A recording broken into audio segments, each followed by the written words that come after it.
Hi, thanks for tuning in today to TV2. We're excited to be doing Front Porch Conversations again. And as you can see, this one is actually on a front porch. It's the front porch of Paul and Victoria Minor. Thank you for allowing us to be on your porch. Oh, you're welcome. And then during these times, it's the fact that we can be socially distant enough and yet together. And I hope our viewers enjoy our segment today. Thank you again for agreeing to do the interview. And Paul, would you introduce the other three members of your family? Sure. This is Daisy, who many people know as the world's most famous pig. And this is Lily Pug, our fawn pug. And the little black one is Dixie Cup. And they travel actually with Vicky and I when we're on the road together. Sometimes it's just me doing pig out on reading programs to encourage kids to read more. Well, I think they do a wonderful job of that, and I've seen them a number of times, and I'm glad to get to see them again today. They are not really overexcited about this because they're celebrities already, right?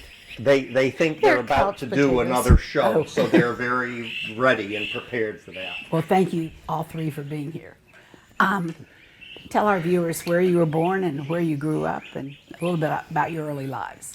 I'm the oldest, believe it or not, even though I don't look it. And I was born on our family farm in Bristol, Connecticut. Actually, I was born in Waterbury Hospital, but came right home and grew up on our family farm, which was a dairy farm primarily. We had orchards and a cider mill as well.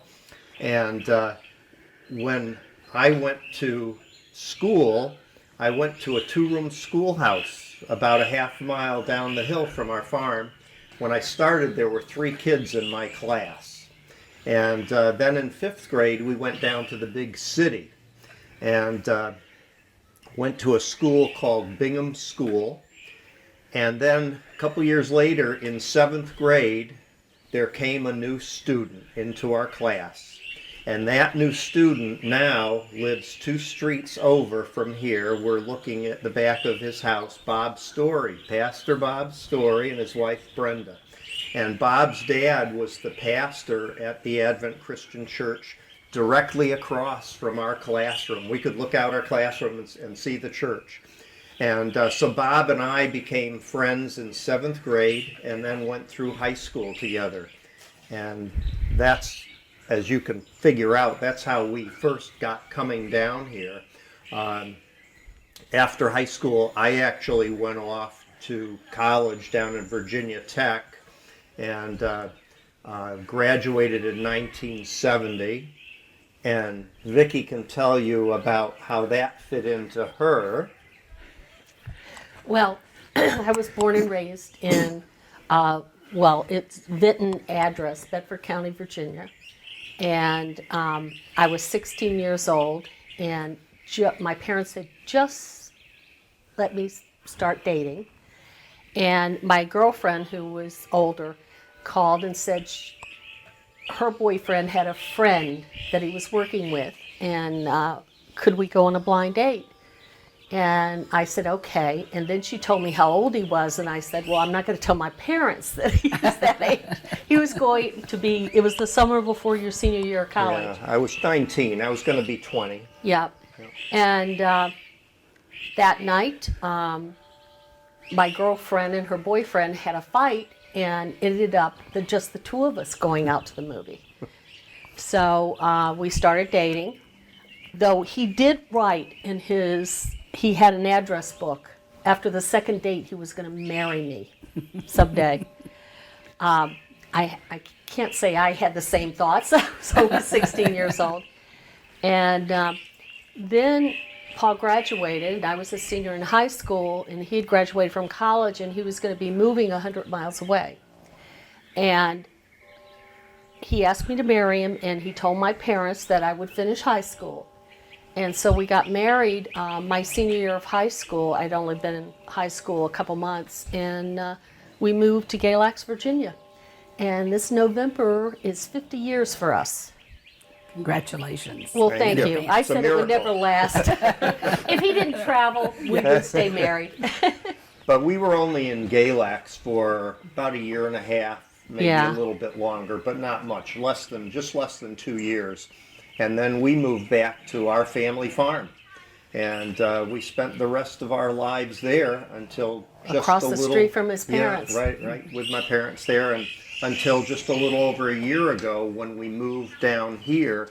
Though, because I do so many shows in Florida in the winter and have been for the past 5 or 6 years, I guess it's 6 years now, Vicky and I had been coming down, and I had lost touch with Bob's Story, by the way, for over 40 years. I had not seen him. He went up to Berkshire Christian College and went to school, and I went south, and just lost touch. And I didn't realize he was back in Connecticut. And so we renewed that friendship, and Vicky and I started stopping at Tresca Park in our motorhome on our way down to the Clearwater area, and visiting Bob and Brenda, and we just fell in love with the place. And I think one of the reasons that we found it so appealing, although I have to tell you the story, the first time we came down, we're coming out 136 from Live Oak, and we both thought we must be lost. It just had to be lost. It seemed so far that first time. And but we both liked it because Vicky grew up on a little farm in Southwest Virginia. I grew up on ours, and we were both out in the country as kids. And so it was kind of like coming home in many respects. But we got to spend a few days here, both going down and coming back. And we just enjoyed it. And every year it got better and better, and it seemed shorter and shorter from town, too, I think. So we...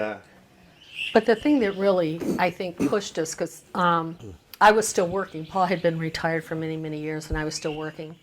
And was that his father, we kept the farm going for his dad, who worked every single day, 7 days a week, and he was 93. And he worked the Friday before, and he took a fall and broke his hip. And because of some other medical conditions, they couldn't do surgery. And being the stubborn farmer he was, because Paul's mom used to travel around the world all the time. Her and her girlfriend went to China. They went every place. But Paul's dad, he had been in the Navy when he was 18, and he didn't want to leave the farm ever again. So he decided when he fell that Paul's mom had passed away 11 months before, that he was going to go to and join her. And within, what was it, a week? 5 days. 5 days, he was yep. gone. You know, and we were looking at each other and we're going, well, we're not getting any younger. And do we want to, I mean, it's hard work to keep the farm going because we had a farm store and everything, and Paul was doing school tours and plus going to libraries and stuff. So all of a sudden we're selling everything, which was an adventure in itself and a lot of grieving when you've lived that long and everything in the history. And then Paul had taken off. I was on a sleeping bag with the painters and everything coming in. All the furniture was gone, my suitcase, for a couple months. But then we got down here, and the place wasn't ready, so we lived in our motorhome for a while. It was out by the grapevines for a long time. And One of the things Vicky brought up that, we had thought about what we would do, and we had attended when we were down in Naples, Florida, a few years back. I guess it was 3 years ago. Yeah. We went to a retirement seminar that the church was running, and there was a gentleman who was doing this particular class on different senior living options, and he made a comment that stuck with us both, that when you get up in age and you're thinking about it, that it's better to err and go in 5 years too early to a retirement area than 5 minutes too late, because it's true. So we felt pretty blessed that because we're in fairly good health and we're fairly young, that we thought this was the right time. It was just the right time. And if I've heard anything from people who've moved here, we wish we had moved sooner. right. And so you didn't have to make that statement. No, Right. no. That's great. And even though we have a place up north on an island, off of Portland, Maine shores that we're getting ready to sell. You know, we still have ties up there and we can go up there, but we're even looking to the future. We want a place that our grandchildren can come to, and it's a little far for them. They're in Virginia and North Carolina. So we're looking at a place in Virginia and a lake and selling our place up in Maine, but we still have ties up there. You know, his uncle, his mom's brother is how old now? 96, I think. 96. 95, 96. Yeah. And keeping in touch. And his brother and sister-in-law are still there on the farm, but they are selling, and they're going to be moving down south because their grandchildren are down there. They're going to Winchester, Virginia. Yep, where our daughter is. Too. Yep. They live right We have 2 children. We have a son, Paul Dwight, different middle initial, so he's not a junior. And he was born in 1973, and he went to Georgia Tech and met his wife there. And they live in Raleigh, North Carolina. They're both engineers. They have a little daughter, our granddaughter, who they adopted from Russia. And she's our treasure. Anna is her name, and she's a piece of work, but keeps them hopping. Well, it does, because they're both engineers. They're Class A personalities, and they needed something, and she shakes their cages all the time. And then we have a daughter, Jessica, who's a few years younger. She was born in 1976, and she and her husband and our grandsons are in Winchester, Virginia. So they're a ways away, Yeah. and they're not so apt to come down here to visit us any more than they were to go to Connecticut and or Maine in the summer. So we'll see them. You know, hopefully we'll find this place that we're interested in Virginia on a lake for the summer months, and then be back here at our real home. Paul has not spent a summer down here. I did, because we were having the porch put on. So he has no clue how warm it gets here. Especially as Yankees. Yeah. And especially if you go to Maine, you know, the water never gets over 65 degrees. So, If that. Well, I know that both of you have a number of special interests and hobbies. You want to share some of those with us, Victoria? well, I'm a visual person, so I like to fool around with some art, but I volunteer and I do the flowers for the church services, which I enjoy. I'm an amateur, and you know, I just like to fool around with that. And I have a passion for animals. If I was allowed, I would have a miniature horse, goats, everything here. So, but I don't recognize people's names, but I know which animal belongs to. There are a lot of us that are that way. Over a year ago, I've got to tell another one of Vicky's hobbies is over a year ago she started making me a ceramic nativity set. Do you think I've seen it yet? It's a work in progress. It's going to be worth the 2 years it's taken me to do. But when my son was younger, we used to do Revolutionary War reenacting. Oh, And because he couldn't drive at that point, I ended up getting involved because I had to drive him to the different areas, and we really enjoyed that. And but I fooled around with all kinds of different hobbies, and you know, but the nativity scene is taking me forever. Of course, it doesn't help that we go off for months at a time. Yeah. do you work on it at the ceramic shop? Yes, I do. And they're very patient with me. The couple of things I've done, they were very patient with me too, and Yeah. I enjoyed it. Oh, I did too. And a matter of fact, I helped when they had a group of foster children that they bring here for, I think it's a week, and they do different activities. So I volunteered to go and help, and I felt I enjoyed that a lot. My hobbies are more working. When we had the farm up until a year ago, I pretty much worked 7 days a week most of my life. You know, between my full-time job, I worked for the telephone company for 29 years full-time.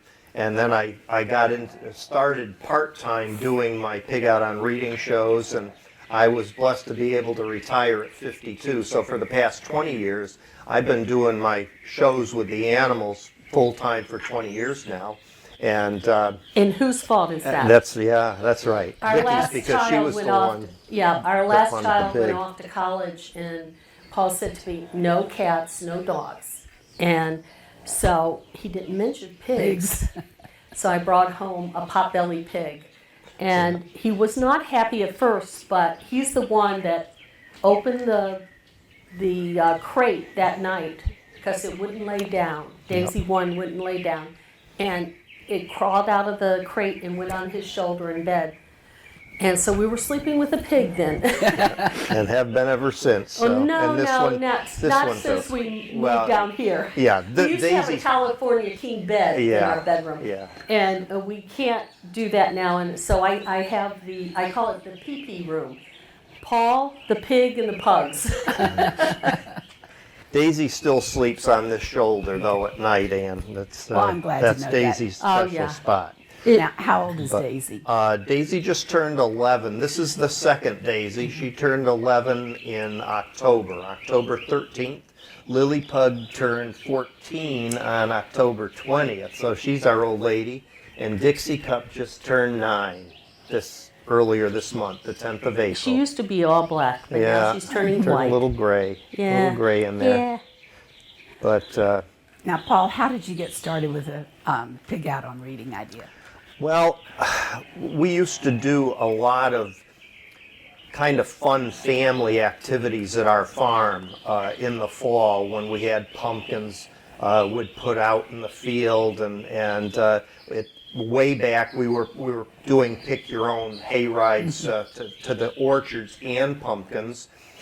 We had a lot of fun entertainment for the kids. We had not only the hay rides, we had many big inflatable games that the kids would play in. We had a parachute ride.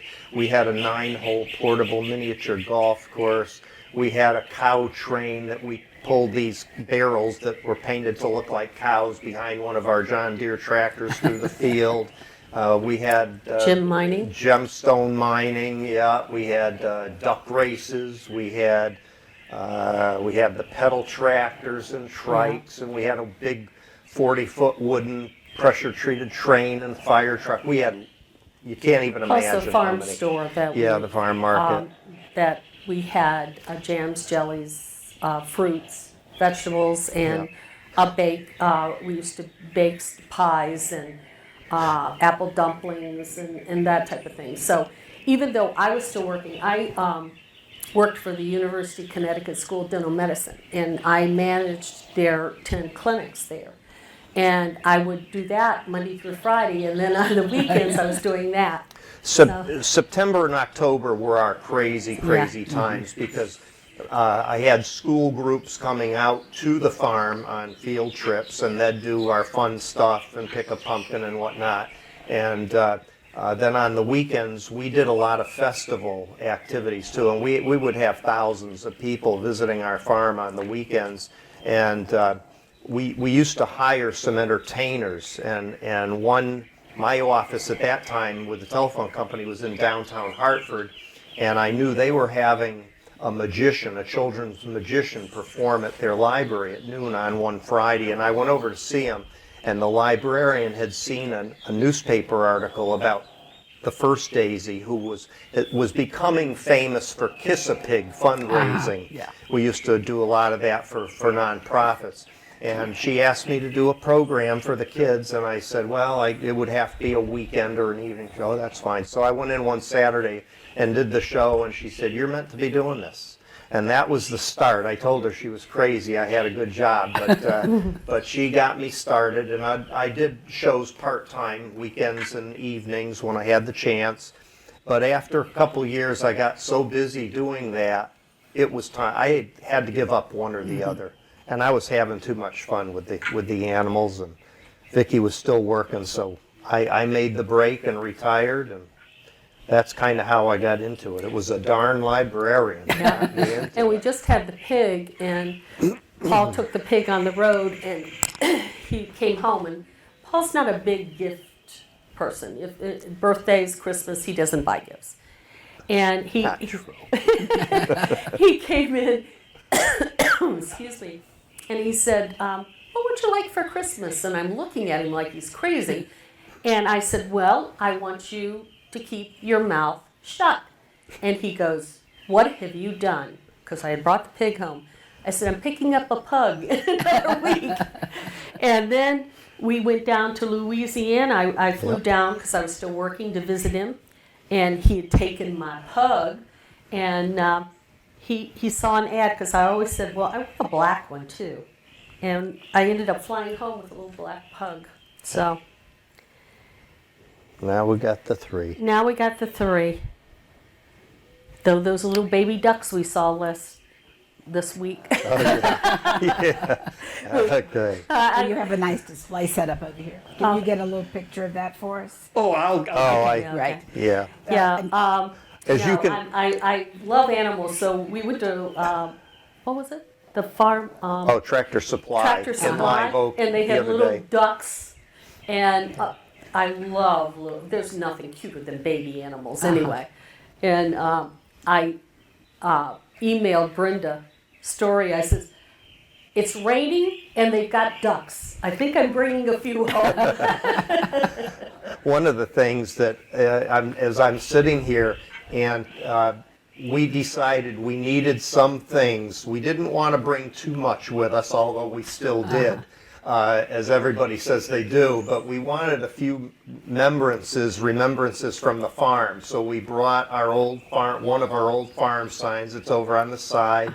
One of the things that we brought was the concrete pig that sits out in front, Yeah. and the caution pig zone sign. And then there's a stone that's on the ground. Perhaps we'll get a picture of it later, but that was, my grandfather found that as they were plowing in one of our fields. It's quite a large stone that the Indians used to grind corn in. And he used to collect Indian artifacts and relics that they found plowing, because we used to have a tribe of Indians called the Chippewa Indians who lived in our area back in Connecticut. And so he had quite the collection, but that was small enough we could bring There it, was a even though it's huge pretty one big. that we had on the farm, but it was We just gave that one to the Bristol Historical Historical Society, so yeah. that stayed yeah. in our city. But the birds love it because I fill it with water and I've got a little stone in there and they take little baths. I love the birds. So, yeah. Well, that's one of the advantages of our having outdoor interviews. We get Yeah. to hear the birds and other people walking by, and And swatting at little That's right. flies. little gnats on your foot. Yeah. Why don't you tell us, if you would, have either of you had a really life-changing experience, and what was that?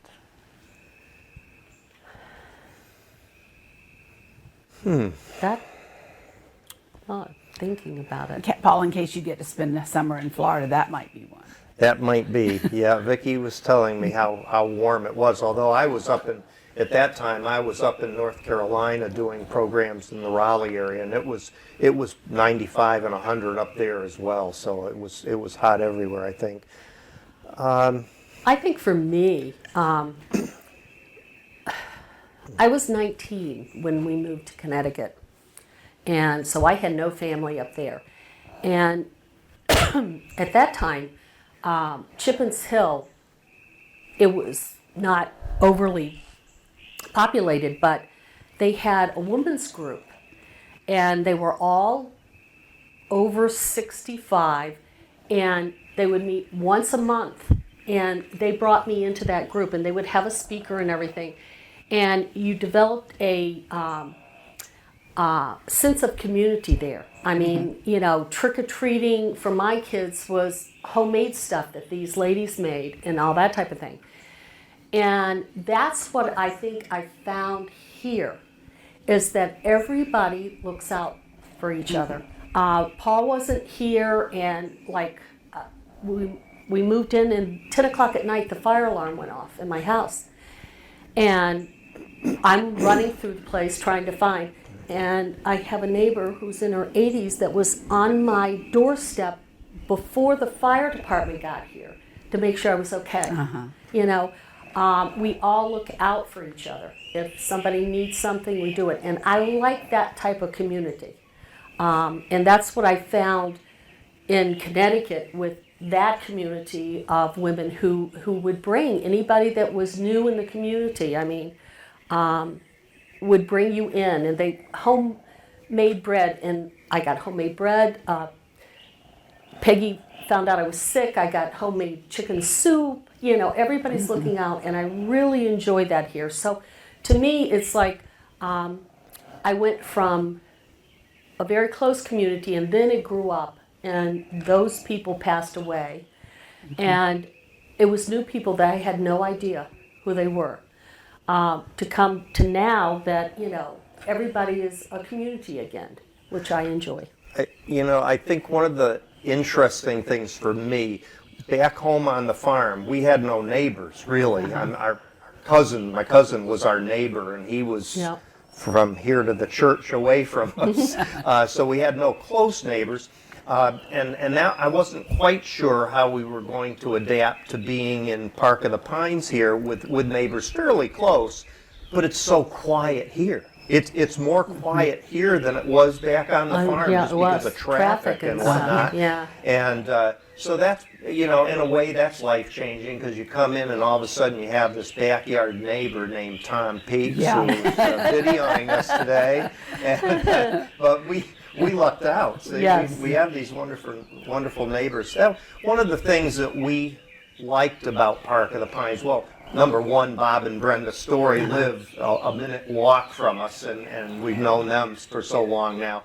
And that was wonderful. You know, all the neighborhoods, that's the nice thing. There's so many wonderful neighborhoods around. You know, we thought about Riverwoods, but we just always kind of came back to Park of the Pines. We just enjoy it so much. Yeah. It's so quiet. The only thing I hear when I come out fairly early in the morning to feed the animals and take them for a little walk, and about the only thing I hear is a hoot owl out in the woods. And he's making a bit of noise every morning, it seems.